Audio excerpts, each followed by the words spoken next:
You're watching Living the Dream. This is Raj Palomino. Mimi Cortez. Roger Palomino. With Mimi Cortez. Living the Dream. This is going to be filmed here in Houston. We're going to have many surprises coming up this season with new guests. Living the dream, dream, dream, dream, dream, dream, dream, dream, dream, dream, dream, dream, dream, dream. Hey everyone, I'm Roger Palomino and you're here watching Living the Dream. I have a very special guest today because those of you that watch films, especially those that are containing horror, you think, wow, how does all that get done? I mean, those actors look like they have it pretty easy, right? Well, not really. We're going to talk to someone that specializes in special effects with DX9 Design, Scott Cooke. Hey, what's up, man? Hey, thank you for coming, man. All right, so tell me a little bit about how you came up with this concept, your business back in 1999, right? That's right. I used to work for a couple of haunted houses in the day. They had a special effects guy there. He didn't work out for them that well, and I had been watching him, and so I was like, I picked up a bunch of stuff, and they're like, hey, do you want to do this? I'm like, sure.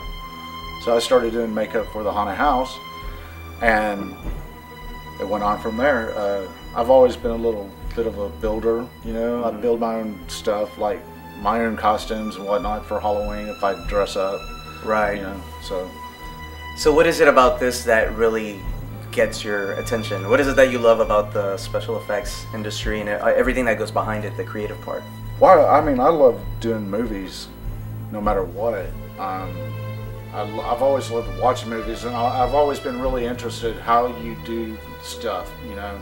Even today, I have friends who work for like K&B Effects, and I'll call them up, hey, how did you do that? Just to get the info, and you know, they'll tell me. I love doing the stuff that most people go wow about. I mean, stuntmen and special effects guys and pyro guys, I mean, everybody's like, wow. I mean, acting, it takes talent, because I do a little bit of that, and it takes a lot more than I've got. But yeah, it's a process behind it, and like I said earlier, even with special effects, because people look at the end product and say, oh, that looks simple enough, right? You're covered in blood, and you know, you have the prosthetic piece, and it looks very real. So, and that brings me to my next question too. It's pretty much a one-man show with you, right? Yes. With your company. Yeah, I've worked with a few people in the past, but you know, to get my ideas across, I work better alone. Right. So I prefer it most of the time. Sometimes I would like a little help on a few projects, but you know, finding people who are capable, who can think outside the box, you know, sometimes it's hard. I mean, so I mean, I'd just rather do it myself. So going back to the very first Splatterfest, I remember seeing the commercial you did for your company, and that was very impressive with Mark Isaacs and some well-known actors in Houston. Yeah, well, I was a part of a group called Kitty Movie Makers, and we wanted to do something, and we had a project lined up, but it didn't work out. So somebody said, well, Scott wanted to do a commercial for DX9. So it's like, okay, and I already had an idea about an intruder trying to break in and a girl cutting off his hand and going to that. Then Rakesh Jacobs said, well, once the hand's cut off, why don't we have it to where it's like being on a set, and they call cut, and he starts talking to the camera like it's you know, behind the scenes stuff. Right. And it came out really good. I'm very pleased with it. Yeah. But Sam and I are going to work on one for this year's Splatterfest, which is sort of kind of like a Three's Company with a twist. Yeah, I like that. I like that, especially those of us that grew up with that show and have it ingrained in our mind too. Yeah, this won't be completely like Three's Company. It'll have a twist, right? What the twist? Yes, all right. Yeah. So that brings me also to another project we worked on together is Barroom Blitz with Chuck Norfolk. Yes, and going back to, because on your profile page on Facebook, you talk about your production company also specializing in a full range of effects such as body hits, squibs, air cannons, mechanical effects. So going to squibs, I remember you telling me about that and the differences between the different types that are out there. Yeah, there's different types. You can go on a website like Indie Mogul, and they tell you like several different ways how to do them. I prefer doing air squibs. They're safer, unless you're licensed pyrotech who works on squibs a lot.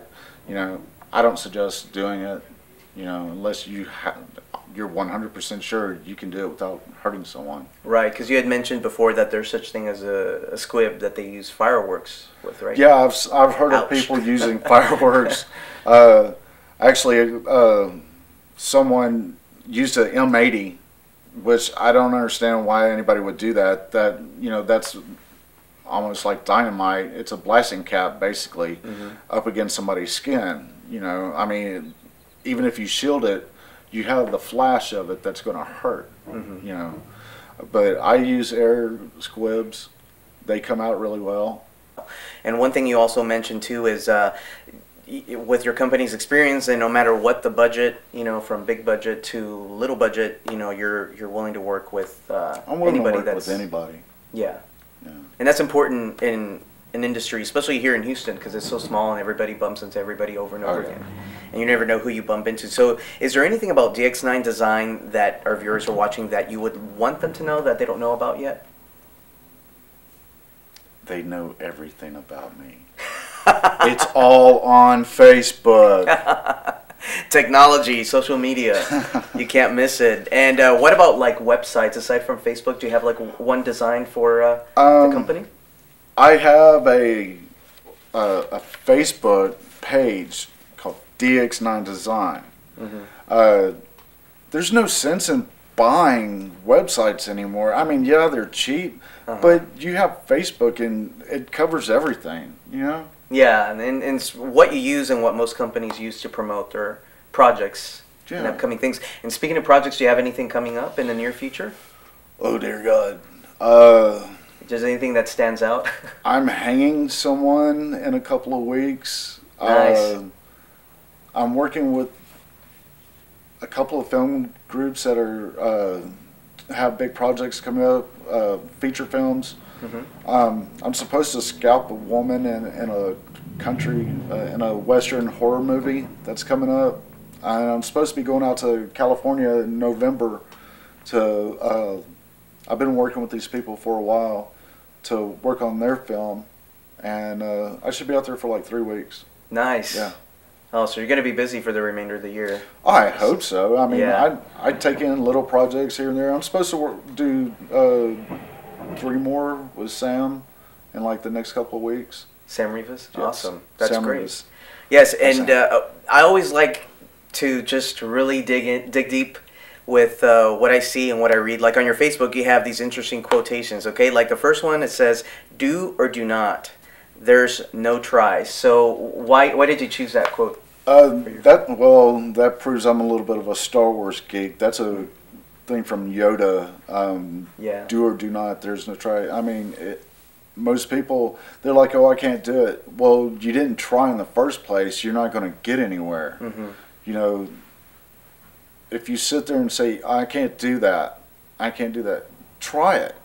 It may look like crap, but try it anyway. That's very good advice. You know, yeah. I mean, if you can't pull off something, practice. You know, Practice. I have to all the time. Right. With anything, really. Yeah. Production, with acting, you know, if you don't practice, if you don't really put everything out there. I don't practice when I act. It's all natural, right? Natural. And I like the second quotation by one of my favorite musical groups, too, is, "I'm doing the best I ever did. I'm doing the best I can. I'm doing the best I ever did. Now go away." I like that one, too. Godsmack is one of my favorite bands of all time. Yeah. Seen them plenty of times. They're awesome. Yeah, it's like the other one. It's like, I'm doing what I can to make it stop hounding me, and you can go away, you know. There's a lot of people that have been in my life who just put me down for what I do, and basically I don't want to say execute them, but I've moved them out of my life. Right. Because, you know, there's a lot of negativity in the world, and you really don't need somebody telling you you're not going to make it doing this stuff. Well, you know what? I've been doing it for a long time, and I haven't made it into Hollywood or into this and that, but I'm doing what makes me happy. Right, and you're doing what works too, because it's all self-taught. You've taught yourself, and you know what works for you. What may work for you may work differently for someone else. Exactly. But without trying, you're never going to know. So that's very excellent advice. So you heard it right here on Living the Dream. If you want to know more about Scott Cooke, just go to Facebook, type in Scott Cooke or DX9 Design.